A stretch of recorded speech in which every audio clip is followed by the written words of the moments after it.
Bom dia, agora são 10 horas e 24 minutos. Hoje é sexta-feira, 24 de abril.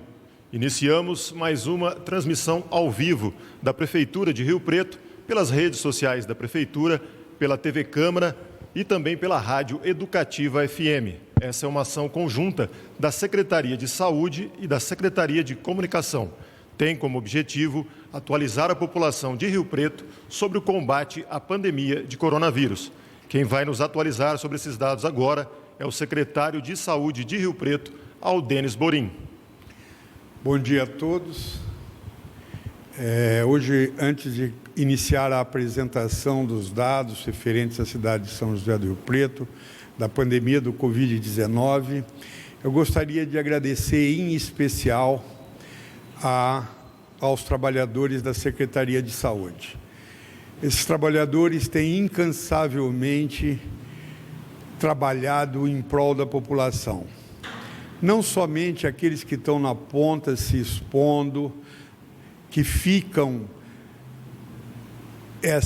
de uma maneira até emocionada, eu falo isso, que em nenhum momento nos deram trabalho, muito pelo contrário, se revezam, dão plantões a mais, dormem pouco, e também aos trabalhadores do meio da Secretaria de Saúde, onde incansavelmente procuram coisas para comprar, aonde não existe, aonde não tem, ficam até de noite ligando para fornecedores desconhecidos para ver se a gente consegue suprir as nossas necessidades.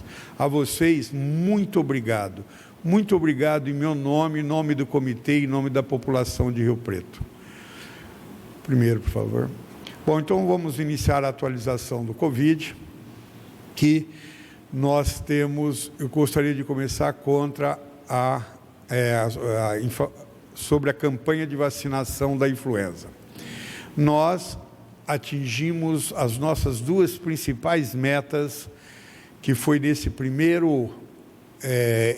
primeira etapa, que são os trabalhadores da saúde, onde nós conseguimos 99,56% de vacinação. E os idosos, que nós conseguimos 109,22% de vacinação. Aí você pergunta, mas vacinou duas vezes alguém? Não, não foi isso. O que acontece é que, primeiro, nós não temos o número exato disso. Isso é dito pelo Ministério através dos censos que existem. Então, nós podemos ter crescido mais do que o esperado. E o segundo, há uma certa invasão de idosos da região para São José do Rio Preto. Isso é dito e todo mundo sabe que isso acontece. Então, esses 9,22% a mais é justamente explicado por essas duas situações. Até o momento, nós conseguimos 67,54% de todos os grupos que são alvos de vacinação. Então, acho que hoje a gente se encontra muito bem, cumprindo as metas. Próximo. Entrando propriamente dito agora, nos casos de síndrome respiratórias e de Covid, até o momento, nós tivemos 2.732 suspeitos, tá? Notificados, na realidade, né? Mais do que suspeito, a gente tem que dizer notificado. Confirmados, nós temos 72 casos. Então, nós tivemos um aumento de 3 casos. Lembrar que houve uma certa desatualização, saiu do ar, tivemos algumas dificuldades quanto aos dados com o Ministério da Saúde, mas isso já está sendo resolvido e acredito que na segunda-feira a gente possa dar dados mais concretos. Nós descartamos 935 casos que eram suspeitos, estão em investigação 125. Gostaria de lembrar vocês que teve momento que em investigação nós tínhamos 700, 600 casos. Houve uma melhora muito grande da ação do Adolfo Lutz, que tinham acumulado vários exames nossos e numa força-tarefa conseguiram diminuir significativamente esse número e hoje nós estamos com 125, o que é um número bem aceitável. Então, nós temos um total já investigados de 1.132, né? E nós temos 1.600 síndromes gripais. Essas síndromes gripais, como todo mundo já está sabendo, porque nós colocamos em outras lives, nós estamos também investigando fora do protocolo do Ministério da Saúde. O Ministério da Saúde não inclui síndrome gripal como casos de investigação, mas São José do Rio Preto, para ter noção exata do que está acontecendo na cidade, nós também estamos fazendo essa investigação e para a semana que vem nós teremos os primeiros resultados a serem publicados. Aí, falando sobre a síndrome respiratória aguda grave, nós tivemos até agora 271 notificações dessa síndrome. Nós tivemos, de todos eles, internados em 23, quer dizer, estão no momento internados até ontem, 39 casos, 9 estão em UTIs e nós temos 30 em enfermarias. Ainda falando sobre essa síndrome respiratória, desses 232 casos notificados até o momento, nós tivemos 188 pacientes que já tiveram alta, já estão livres para exercerem suas atividades normais. Tivemos 41 óbitos de síndrome respiratória.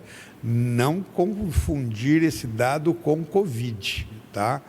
Né? Eles estão os 8 nossos de Covid, mais os demais que não são Covids. E nós tivemos 3 atendimentos hospitalares e que foram realizados os exames e eles foram dispensados no mesmo dia. Então, esse é o panorama que nós temos das notificações de síndrome respiratória. Das notificações ainda da síndrome respiratória, por que a gente insiste na síndrome respiratória? Porque é muito difícil, sem um exame, a gente saber se é Covid ou não. Porque os sintomas são iguais. Então, você tem que investigar, internar, isolar, para que, até que o exame saia, que diga é Covid ou não, esse paciente seja tratado como Covid. Ele não pode ser tratado diferente, porque senão você mistura as coisas, tá? Então, por isso que essa síndrome respiratória, ela é insistentemente informado a vocês o número, tá? Desses 188 notificados, nós tivemos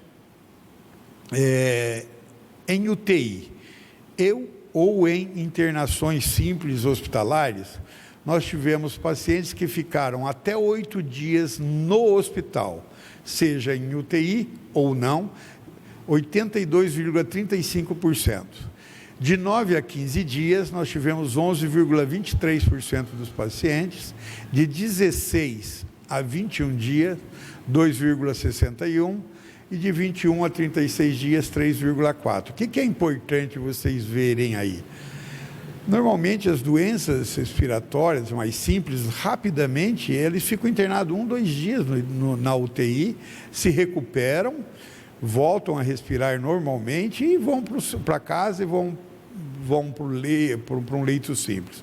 Nessa doença, você vê que 82% dos pacientes só ficaram até 8 dias. Só 8 dias é muito tempo. Então, e nós temos 18% desses que, de uma maneira ou de outra, precisaram de tratamentos mais avançados, com equipamentos mais sofisticados, com médicos mais especialistas. E é uma quantidade muito grande. Se você pensar que 18% da população de Rio Preto beira a 4 vezes 5, 20, a 20 mil pessoas, é uma quantidade muito grande que você tem que estar bem preparado. Próximo. Bom, as notificações de síndrome respiratória com alta hospitalar, nós temos 74, né, que tiveram foram internados. Desses, 70,61% até 8 dias, 9 a 15, 18,92%, 16 a 25, 5,41%, de 22 a 36, 4%. Bom, agora nós vamos voltar aos casos confirmados de Covid por faixa de idade. Essa tabela é bem conhecida de vocês, onde nós temos a maioria dos nossos pacientes na faixa entre 20 e 59 anos e temos uma minoria, porém mais grave, de pacientes entre 60 ou acima de 60 anos. Olha, isso é uma coisa que nós temos que chamar a atenção. Nós temos hoje em São José do Rio Preto uma mortalidade que gira na taxa de 11,11%. Essa taxa de mortalidade ela está maior do que o Brasil como um todo, que está girando em torno de 6%. Ou seja, os nossos idosos que tiveram essa doença são idosos que não tiveram o Covid simplesmente. Eles tiveram Covid associados a doenças crônicas que já pertenciam a eles. Por exemplo, uma insuficiência cardíaca, um fumante crônico com enfisema pulmonar e assim por diante. Então, são o que a gente chama de comorbidades, que são as doenças associadas ao paciente que podem determinar a letalidade. Então, é importante entender isso. Existem duas palavras que são muito utilizadas na área médica, que a pessoa faleceu com Covid ou de Covid.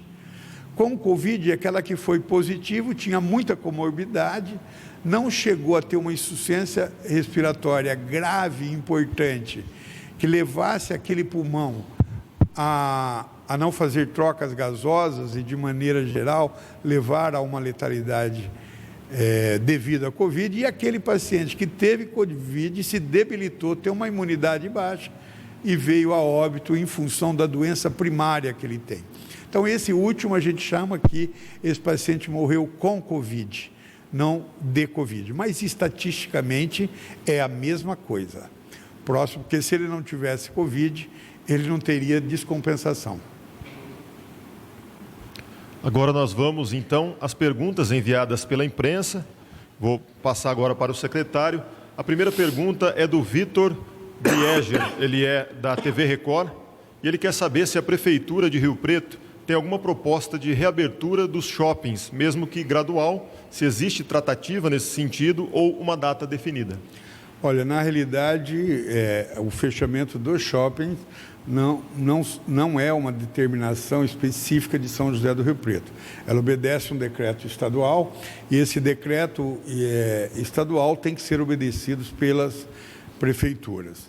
Então, nós provavelmente iniciaremos qualquer tratativa a partir do momento que nós tenhamos autonomia para fazer essas tratativas.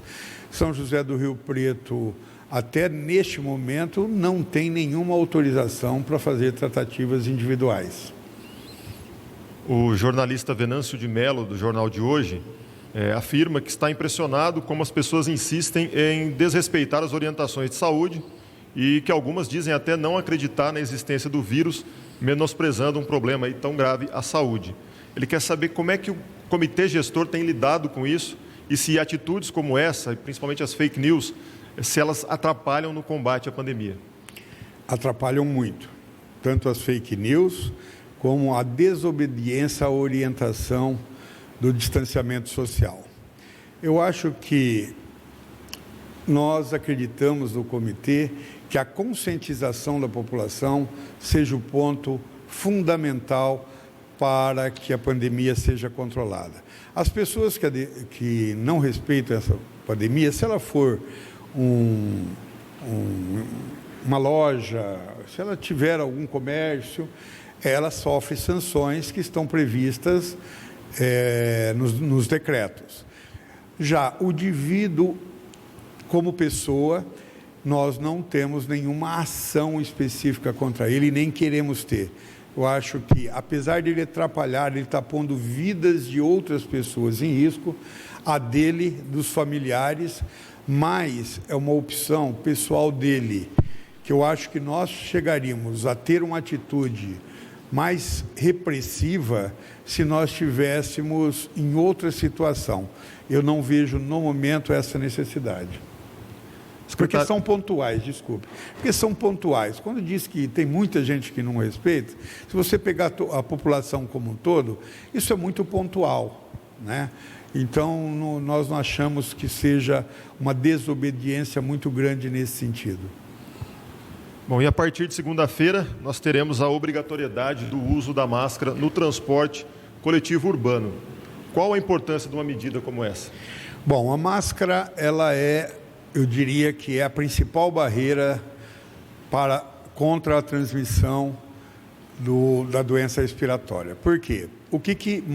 São duas situações que levam à transmissão. A primeira é as gotículas que, quando eu estou falando aqui, estão saindo pela saliva e assim por diante. A máscara, o que ela faz? Ela impede que essas gotículas cheguem ao meio ambiente, elas ficam na máscara. Dessa maneira, ela está protegendo o seu próximo, tá certo? E essa máscara também faz com que pequenas gotículas também sejam impedidas. Então, a máscara como um todo, ela serve para se proteger e proteger o outro. Ela funciona perfeitamente bem, existem trabalhos publicados quando os dois usam a máscara. Quando apenas um usa a máscara, nós não temos a eficiência do que as duas pessoas utilizarem. A outra maneira de transmissão é pelo contato. Tá, saíram gotículas aqui, essas gotículas alguém vem, põe a mão ou rela alguma coisa, vai no outro, dá a mão, abraça, ele leva esse vírus para a outra pessoa. Então, o contato é fundamental também. Por isso que a gente sempre fala que quem já teve e está imune, ele está imune para ele, mas ele pode transmitir através do contato se ele teve contato com o vírus, porque somente o organismo dele, depois que o vírus entra, é que será destruído. O senhor já falou aqui algumas vezes em outras transmissões, mas é sempre importante reforçar.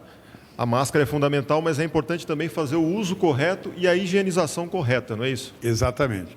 O uso correto da máscara, ela deve pegar da metade do nariz até abaixo do queixo, no sentido vertical, e no horizontal, ela tem que pegar meia face no mínimo.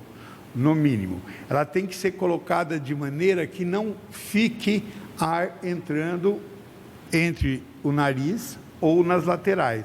Ela tem que ser bem ajustada à face. Essa é uma maneira. Para lavar a máscara, nós recomendamos que durante 30 minutos ela fique em molho em água sanitária. Depois desses 30 minutos em água sanitária, então ela é retirada e é lavada com água e sabão. Sabão em pó, esse tipo de coisa, que são os detergentes de uma maneira geral. E por fim, que ela seja bem enxaguada, que o enxágue dela seja bem feito. Dessa maneira, nós depois seca e volta a usar. Lembrar sempre que a manipulação dessa máscara tem que ser feita com muito cuidado e que a pessoa se higienize muito após a lavagem da máscara. Bom, hoje sexta-feira, fim de semana está aí, muita gente vai querer ir ao supermercado ou de repente frequentar pistas de caminhada. Quais são as orientações nesse sentido? Fique em casa. Fique em casa, que essa conscientização de ficar em casa é fundamental. Nós estamos tendo uma ajuda muito grande dos lojistas. Os lojistas, de uma maneira geral, se conscientizaram através do decreto e têm realmente organizado suas filas, têm exigido a obrigatoriedade do uso da máscara, e a gente tem visto na cidade, com muita satisfação, que tanto a população quanto os lojistas se conscientizaram e têm utilizado bastante máscara. Tá certo, secretário. Só que nos comentários da nossa live agora, uma pessoa comentou que, até com preocupação com a saúde, que o senhor tossiu algumas vezes, mas o senhor está bem isolado aí, não tem problema, né? É fundamental. Pode notar que toda a minha live eu tosso desde o começo. Por quê? Me seca a garganta. Então eu tenho sempre um copo d'água que eu falo muito e acabo não utilizando, mas não tenho nada não, viu? Pode ficar tranquilo. E eu tento tossir da maneira correta, como deve ser.